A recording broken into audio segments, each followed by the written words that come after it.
Gastos para sa People's Initiative ang pondo ng isang programa ng DSWD. Pero tinablayan ng mismong ahensya at ng Kamara. Nasa frontline na balitang yan si Mean Los Baños. Eto, malisyoso.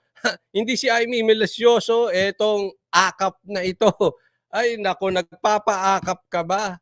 Eto, bagong anomalya. Dati pirma, ngayon may bagong anomalya na naman ang Kongreso. Hoy, ang mga kampo ni Tambaluslos, akap naman. Para saan tong akap? Paano pinalulusot dito yung pera? Mamaya, pag-usapan po natin. Sa pamamagitan ng isang text message, nalaman daw ni Senator Amy Marcos na mayroon palang programa ang DSWD na AKAP o Ayuda sa Kapos ang Kita program. Ayuda para sa kapos ang kita, ayuda, program. Nilista ko nga yan. AKAP. Ano yun? Ayuda para sa kapos. Kapos ang kita, program. Naku, grabe. Ayan pala yan. AKAP. Ayuda para sa kapos ang kita program. Pag-usapan natin, kasali ba ako dyan? Si Coach Oli gusto magpa-akap. O sige nga, taas-taas ang kamay ang gusto magpa-akap. Para ito sa mga mahihirap na Pilipinong nagtatrabaho pero kulang talaga ang kinikita dahil sa inflation o yung bilis ng pagmahal ng mga bilihin. Ayan. Ito ay para sa mahihirap. Ay, pasok ako dyan. Pero kapos ang kita. Pasok din, pasok din, pasok din. Ang ikinagulat daw ni Senator Marcos ay ang 26.7 billion pesos na alokasyon para sa naturang programa. Maganda to sinabi ni Maria Elena, DepEd walang pondo, AKAP may pondo. May pondo na. Alam mo naman, kanino ba tong AKAP? Ayan, pag-uusapan din natin. Bakit may pondo yan? Naniniwala ang senadora na balak gamitin ang pondong yan para makalikom ng mas maraming pirma sa People's Initiative para sa charter change at pag-amyenda ng konstitusyon. Ang AKAP daw, ida-download yung pera sa LGU. Okay. Okay, bilang premyo sa nakapagpapirma. Kita mo yung AKAP, pasimplihin natin para maintindihan nyo ano ba tong AKAP na ito. Ayuda para sa kapos ang kita program. Sa madaling salita, ayuda. AKAP, ayuda. AKAP, ayuda. AKAP, ayuda. Ang gagawin, ida-download. Ibaba dyan sa mga local government para makapagpapirma. Ayuda, kapalit, pirma. Anong ginagamit na sasakyan? AKAP. Doon pinadadaan.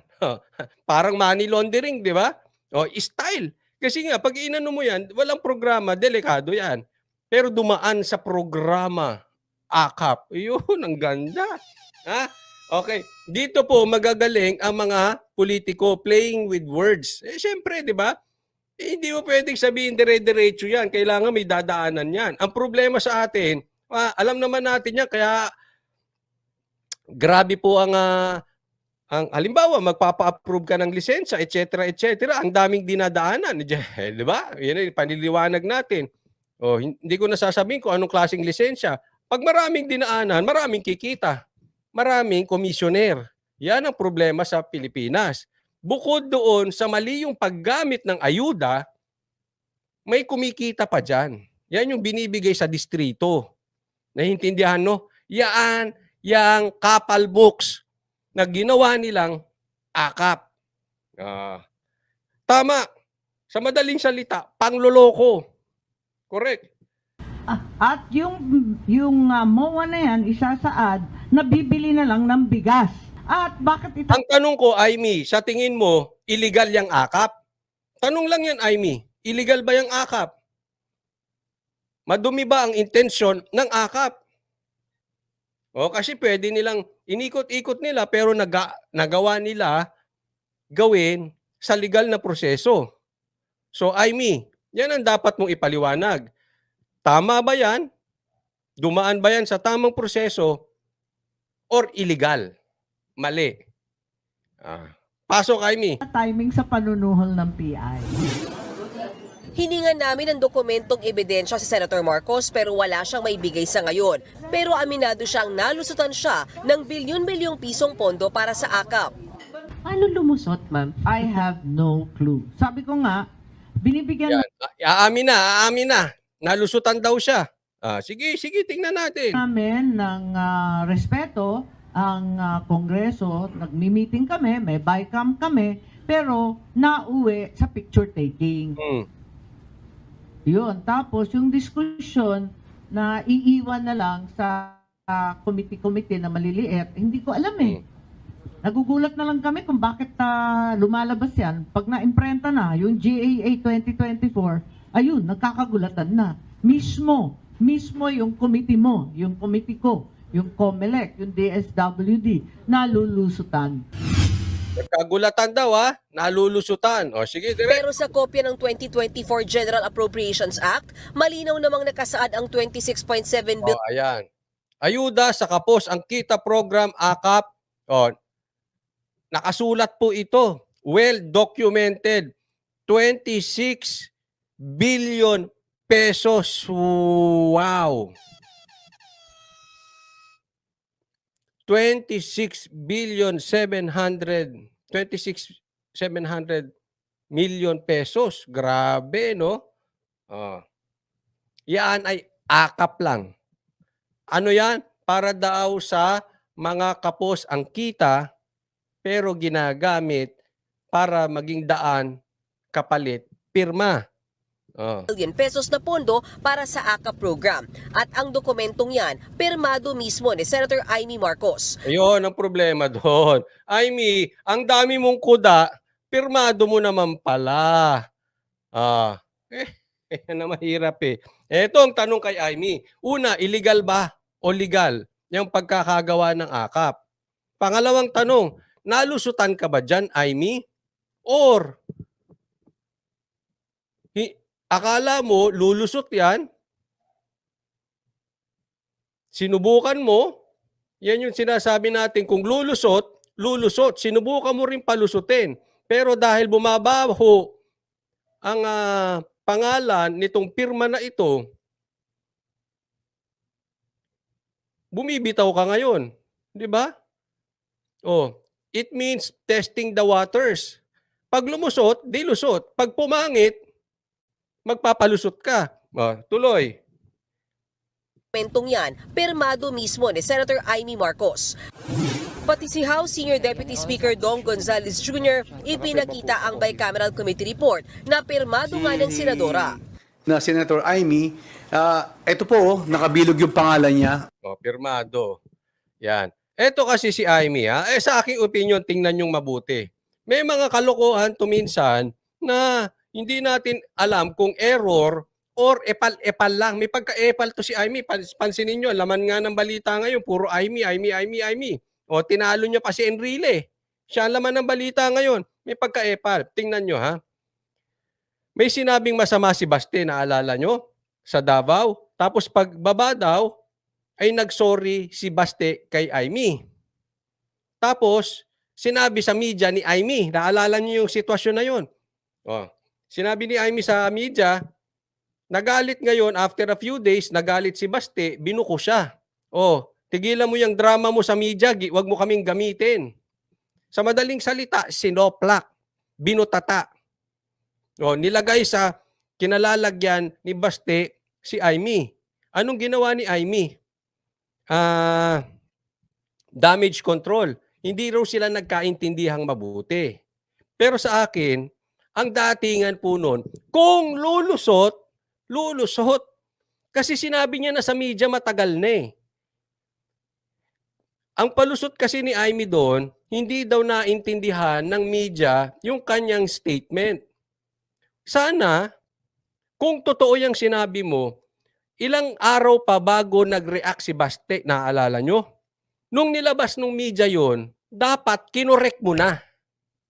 Hindi mo kinorek For how many days dumaan yon, hinayaan mo lang. So madaling salita, kung mali yung media, dapat itinama mo. Pero siguro, hindi mo na itinama kasi lalabas doon sa media na yon, ikaw ang bida. Nagalit ang Duterte, pero sa'yo nag-sorry. It means parte ka rin ng mga Duterte. Namamangka ka sa dalawang ilog. Ganun po ang datingan sa akin noon. Nagpapalusot si Aimee. Kaso pumuyok si Baste. Hindi, mali ang intindi ng media. Mali. Tanga. Ang tagal na noon Hindi mo binawi. So sa madaling salita, again, testing the waters. Pag lumusot, edi lusot. Kung hindi pinuna, pinuna. Same thing dito sa pirma na ito. Naiintindihan niyo hindi pagkakaparehas? Ito, posibleng trinay niya. Sige, okay yan. Hindi natin alam kung nag-aantayan na may kapalit. May maraming ganyan di ba? Pumuyok. Marami tayong naririnig. Hindi ko napapangalanan pero kumpirmado raw ito. Marami tayong naririnig. Maraming galit kay Marcos ngayon dahil hindi nabigyan ng pwesto. Pero kung nabigyan ng pwesto, tahimik naman. Dahil hindi nabigyan ng pwesto, nag-iingay. Tapos para sa bayan sila. Same scenario dito. 'Di ba? Tetestingin mo. Pag lumusot, okay. Pagka bumaho, may inaantay ka, hindi nakarating sa iyo yung inaantay mo. Same thing para dun sa mga nag-aantay ng posisyon, hindi nakarating sa iyo yung inaantay mo, mag-iingay ka ngayon. Hindi ko po pinagbibintangan si Aimee pero yan po yung mga posibilidad. Bakit ka pumirma? Ang palusot dyan electronic signature, hindi, kasalanan mo yan. Bakit ka pumirma? 'Di ba? Tapos, nung nagkahulihan, damage control ka, gaya nung ginawa mo kay Baste. Sa madaling salita, pangit ang kinalabasan, bibitaw ka ngayon, didistansya ka, inunahan mo sila. Naiintindihan nyo na yung paikot-ikot. Di natin alam kung nagkamalingan talaga si Aimee or sinubukan niya or may inantay siya, pero ngayon hugas kamay siya. Same scenario. Napumirma po siya sa BICAM report. Sada po, tinignan niya to, this 26.7 billion. Hindi naman daw yan matandaan ng senadora. Sure ka? Yes, ma'am. Lahat Doon ang pirma mo, sinong pumirma nun? Ako. Sekretary mo. Baka naman ituro mo pa si Sara yung pumirma dyan. Di ba? Ano ka ba, Aimee? naman kami nagsasign Hindi, lahat kami nagsasign. Palpal siya, hindi niya alam dyan sa interview. Sure ka? Hindi niya pa nakikita dyan. Sure ka? Na-corner. Typical politician. Na-corner siya dyan. Sure ka? May pirma siya. Talaga. Alamin ko yan. Alam mo ang problema, electronic signature kami lahat. Ako. Ayun ang lusot. Ang problema, electronic signature. But anyway, in fairness to Aimee, kasi minsan kahit ako ganyan na di ba? Pag ang daming pipirmahan, ano ba yan? Ayoko nagbabasa ng mga ganyan. Ano yan? Tungkol saan yan? Sasabihin na lang sa akin, ganito. Sige na, pirma. Na pagka may sabi to, saka na lang tayo magdemandahan. Di ba? Ganun kasi tatama rin ka minsan, dami talagang pinipirmahan. Na-experience ko naman yan. Okay?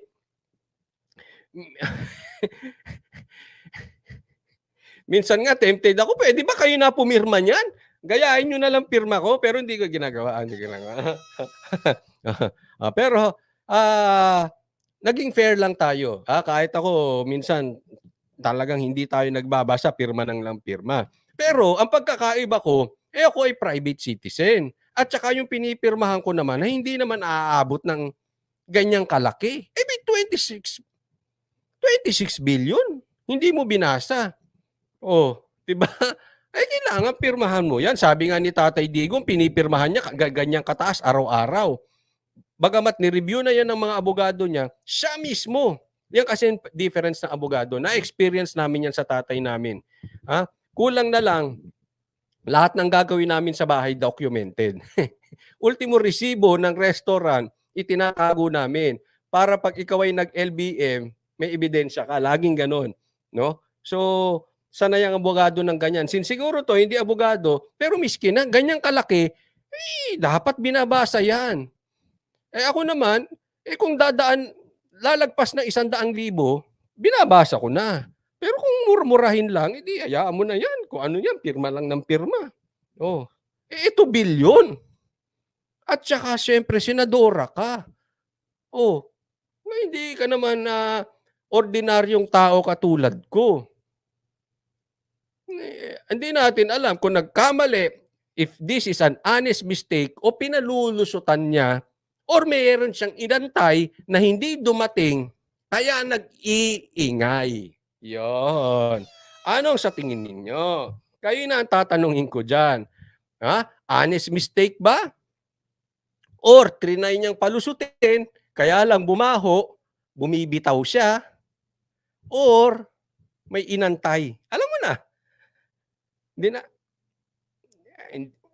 Basta may inantay. Kayo na mag-isip ko ano yun. Kung ano inaantay niya dyan. Pero hindi dumating. Sinoplak. Kaya kayo na ha. Ano sa tingin ninyo? Ilagay nyo na lang dyan sa comment section. At doon sa mga manunood ng replay. Ha? Basta ako, parang hindi ko gusto yung mga nangyayari, Amy, na mga ganyan sa'yo, no? Hindi mo alam. Problema, electronic signature kami lahat. Ayon kay DSWD Secretary Rex Gatchalian, ang Kongreso ang naglagay ng Sabi dito ni Freddy, magpapakita lang kay Amy na isang tamad at bunganga lang ang umiiral sa kanya. Mukhang may hinihintay di kaya. O, may punto si Freddy eh. Yan yung sinasabi natin na hindi natin maalis sa isipan natin. Bagamat wala naman tayong katunayan dyan. Pero yan yung mga posibilidad na ganyang kalaki, pumirma ka, yan ang iisipin ng taong bayan. May inantay ka, hindi dumating. Kaya ngayon, kalabang ka na. Ang daming ganyan. Ayoko na silang pangalanan. O sabi ni Ferdinand Magellan, I mean another budol. Marcos. O sabi ni Pinoy News Files, di kasama din siya sa PI na yan, Coach Oli. Kasi yung tema niya, makaluma sa mga FB video, uploads niya eh. Malapit doon sa Pirma Ads. Uy, parehas. Huwag mo sabihin si ano rin ang gumawa ng ads noon. Oh. Sabi ni Nelia, budol din yan kaya big no to Marcos again. Gusto lang niya ng nganga. Oh, dami. Ayan, oh. After all, the president is her brother and Martin Romualdez is her cousin. What can be expected from play as a victim? So, sa madaling salita, pa-victim to si Amy. Namamangka doon sa side ng Duterte para naman mabola na naman si Sara. Susunod siya ang part, posible kasi kung tatakbo si Sara ang presidente, yan ang tinitingnan ng iba. Si Amy pwedeng vice president sa 2028. I'm sorry po. Hindi ko po gusto yan. Baka mas gustuhin ko pa, tingnan natin Okay to si Senator Bongo. Hindi ko alam kung si Isko magba-vice president. Si Robin Padilla, okay din. Kasi yan ang talaga mga winnable eh. Di ba? Pero kung si Amy vice president ni Sara at sasabihin niya suportahan, gaya ng sinabi niya suportahan si BBM, ay, no way. No way. Oh.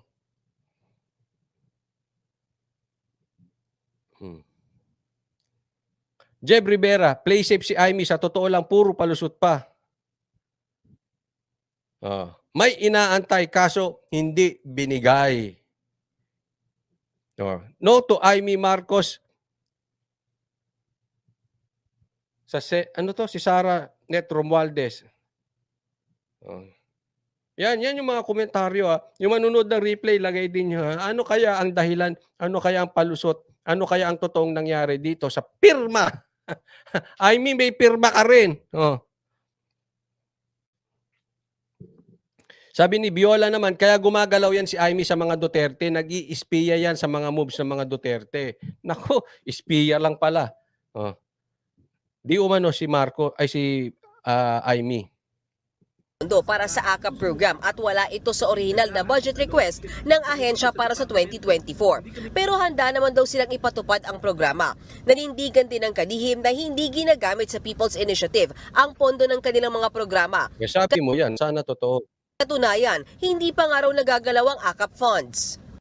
Wala pa tayong guidelines. Pero itong AKAP na ito ay wala sa original na plano ng budget sa ng 2024. Parang isiningit. Okay? Pero hindi pa raw nagagalaw. Well, kaya nga patuloy tayo magbabantay. Mahirap din naman basta-basta tayo naniniwala, di ba? Ni isang kusing ng pondo na yan hindi pa nagagamit. Not a single centavo has been used kasi we are still crafting the guidelines. Ewan natin. Hindi ko po kayo pinagbibintangan. No? Pero sa litanya ni Amy Marcos, parang yan ay naging daan para dito, inimbestigahan na rin yan sa Senado, nagamit yan sa kapalit pirma. Ha? But anyway, patuloy kaming magbabantay dyan. Hindi papayag ang DSWD na gamitin ito sa para kahit na anumang interest ng kahit sino man, whether it's political or personal interest. Desidido naman si Senadora Marcos na magpatawag ng hiwalay na pagdinig kaugnay sa programang AKAP ng DSWD. Ipatatawag din daw niya si DSWD Secretary Gatchalian sa susunod na pagdinig ng kanyang komite kaugnay sa umano'y suhulan para sa People's Initiative para ang kalihim daw mismo ang magpaliwanag sa naturang programa. Bukas naman daw si Gatchalian na dumalo sa mga pagdinig ng Senado. Nagbabalita Yan ha.